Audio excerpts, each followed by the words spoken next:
Warhammer 40,000 Conquest is played over a number of rounds. Each round consists of 4 phases: the deploy phase, the command phase, the combat phase, and the headquarters phase.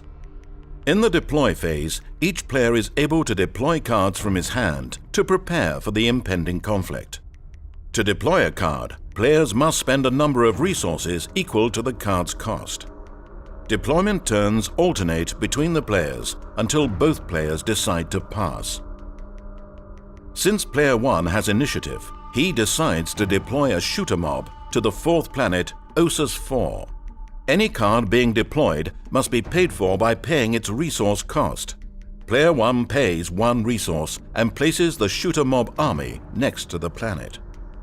Deployment turns alternate between the players, and it is now player 2's turn. He spends 1 resource and deploys a fortress monastery. The fortress monastery is a support card and is not deployed to a planet, but is instead deployed into player 2's headquarters. Player 1 now deploys a sniveling grot, which has a deployment cost of 0 to the 3rd planet Ferrin. Player 2 then deploys a 10th company scout to the 3rd planet Ferrin. Normally this would cost 1 resource. However, the interrupt effect of the fortress monastery reads, when you deploy a Space Marines unit, exhaust this support to reduce that unit's cost by 1. Exhausting a card rotates it 90 degrees to show that the card has been used. Player 2 is now able to deploy his 10th company scout for free.